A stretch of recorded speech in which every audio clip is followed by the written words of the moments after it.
Angklung terdaftar sebagai karya agung warisan budaya lisan dan non-bendawi manusia dari UNESCO sejak November 2010.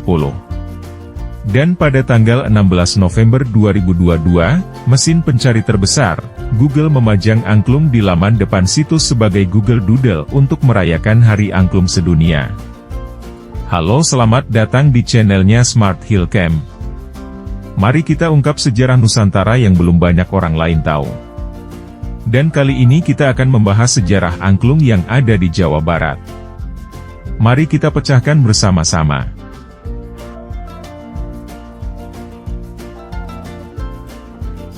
Tidak ada petunjuk akan sejak kapan angklung digunakan, tetapi diduga bentuk primitifnya telah digunakan dalam kultur Neolitikum yang berkembang di Nusantara sampai awal penanggalan modern, sehingga angklung merupakan bagian dari relik pra-Hinduisme dalam kebudayaan Nusantara. Catatan mengenai angklung yang baru muncul merujuk pada masa kerajaan Sunda, abad ke-12 sampai abad ke-16. Asal-usul terciptanya musik bambu seperti angklung berdasar pada pandangan hidup masyarakat Sunda yang agraris dengan sumber kehidupan dari padi, pare, sebagai makanan pokoknya. Hal ini melahirkan mitos kepercayaan terhadap Nyai Sri Pohaci sebagai lambang Dewi Padi pemberi kehidupan, hirup-hurip. Masyarakat Baduy, yang dianggap sebagai sisa-sisa masyarakat Sunda asli, menerapkan angklung sebagai bagian dari ritual mengawali penanaman padi. Permainan angklung gubrak di Jasinga, Bogor, adalah salah satu yang masih hidup sejak lebih dari 400 tahun lampau. Kemunculannya berawal dari ritus padi. Angklung diciptakan dan dimainkan untuk memikat Dewi Sri turun ke bumi agar tanaman padi rakyat tumbuh subur. Jenis bambu yang biasa digunakan sebagai alat musik tersebut adalah bambu hitam, awi wulung, dan bambu ater, awi teman, yang jika mengering berwarna kuning keputihan. Tiap nada dihasilkan dari bunyi tabung bambunya yang berbentuk bilah tiap ruas bambu dari ukuran kecil hingga besar. Di antara fungsi angklung yang dikenal oleh masyarakat Sunda sejak masa kerajaan Sunda adalah sebagai penggugah semangat dalam pertempuran. Fungsi angklung sebagai pemompa semangat rakyat masih terus terasa sampai pada masa penjajahan. Itu sebabnya pemerintah Hindia Belanda sempat melarang masyarakat menggunakan angklung. Pelarangan itu sempat membuat popularitas angklung menurun dan hanya dimainkan oleh anak-anak pada waktu itu. Selanjutnya, lagu-lagu persembahan terhadap Dewi Sri tersebut disertai dengan pengiring bunyi tabuh yang terbuat dari batang-batang bambu yang dikemas sederhana, dan kemudian lahirlah struktur alat musik bambu yang kita kenal sekarang bernama angklung. Demikian pula pada saat pesta panen dan serentahun dipersembahkan permainan angklung. Pada penyajian angklung yang berkaitan dengan upacara padi, kesenian ini menjadi sebuah pertunjukan yang sifatnya arak-arakan, bahkan di sebagian tempat menjadi iring-iringan rengkong, dongdang, dan jampana, usungan pangan, juga sebagainya. Dalam perkembangannya, angklung berkembang dan menyebar ke seantero Jawa, lalu ke Kalimantan dan Sumatera. Pada 1908, tercatat sebuah misi kebudayaan dari Indonesia ke Thailand, antara lain ditandai dengan penyerahan angklung. Lalu permainan musik bambu ini pun sempat menyebar di sana. Bahkan sejak 1966, Udjo Ngalagena, tokoh angklung yang mengembangkan teknik permainan berdasarkan laras-laras pelok, salendro, dan madenda, mulai mengajarkan bagaimana bermain angklung kepada banyak orang dari berbagai komunitas. Angklung di daerah Kanekes sering disebut orang Baduy ini digunakan terutama karena hubungannya dengan ritus padi, bukan semata-mata untuk hiburan orang-orang. Angklung digunakan atau dibunyikan ketika mereka menanam padi di huma, ladang. Menabuh angklung ketika menanam padi ada yang hanya dibunyikan bebas, di Kurulung Keun, terutama di Kajeroan, Tangtu, Baduy Jero, atau Baduy Dalam, dan ada yang dengan ritmis tertentu, yaitu di Kaluaran, Baduy Luar.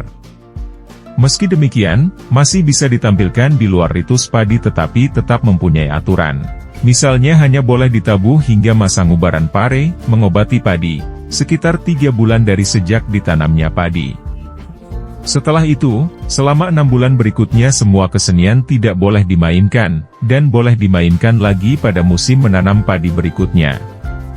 Menutup angklung dilaksanakan dengan acara yang disebut musung keun angklung, yaitu nitip keun, menitipkan, menyimpan, angklung setelah dipakai. Dalam sajian hiburan, angklung biasanya diadakan saat terang bulan dan tidak hujan. Mereka memainkan angklung di buruan, halaman luas di pedesaan, sambil menyanyikan bermacam-macam lagu. Para penabuh angklung sebanyak 8 orang dan 3 penabuh beduk ukuran kecil membuat posisi berdiri sambil berjalan dalam formasi lingkaran. Sementara itu yang lainnya ada yang ngalage, menari, dengan gerakan tertentu yang telah baku tetapi sederhana.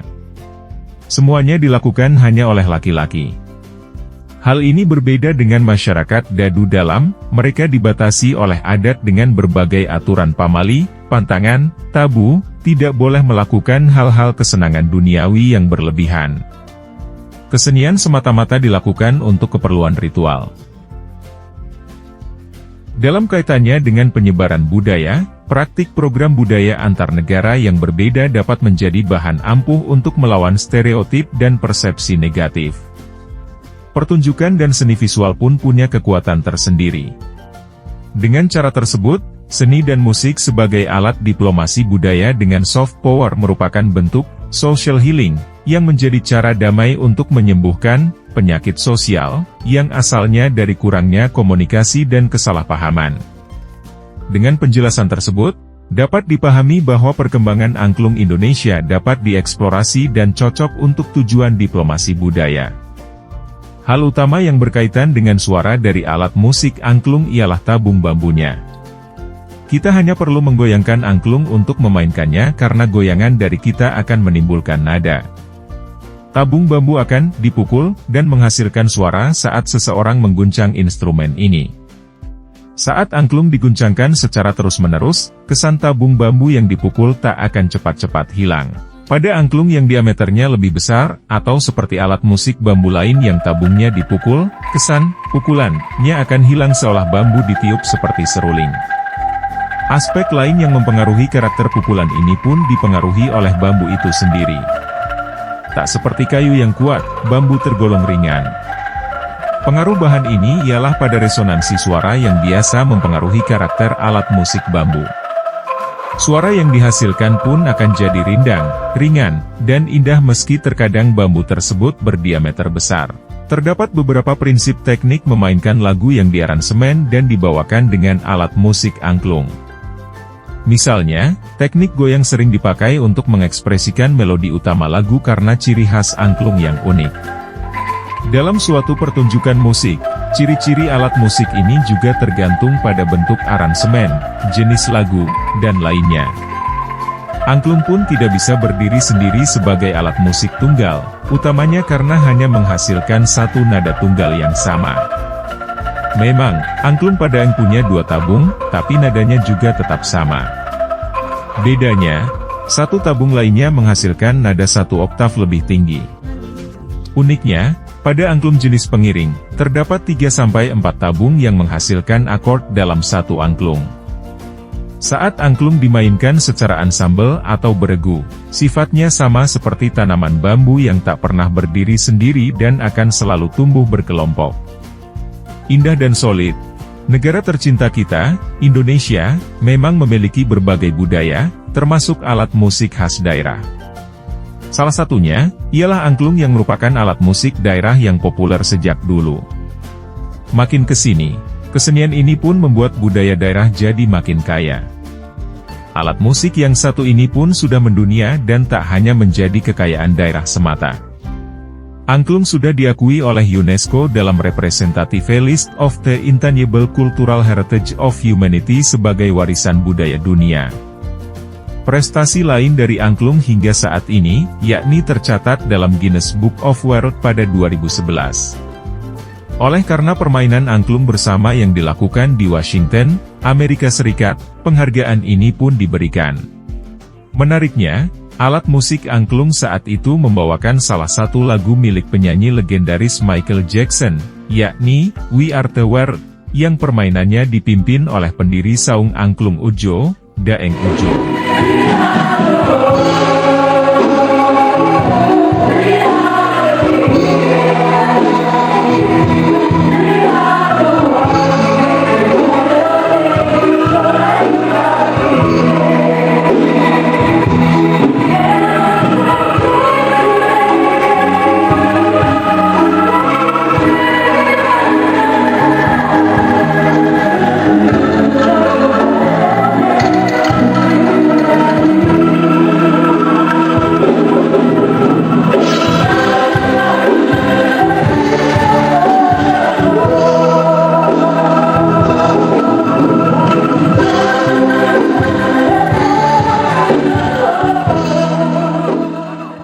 Itulah sejarah angklung Indonesia yang melegenda.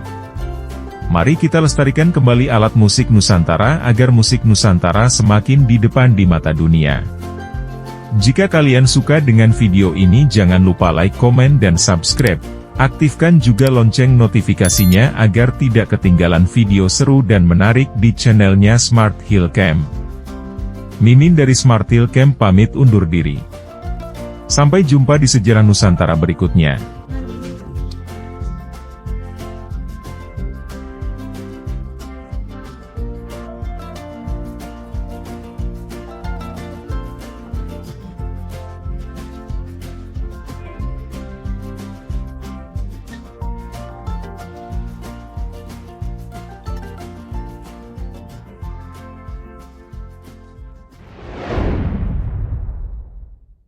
Smart Hill Camp.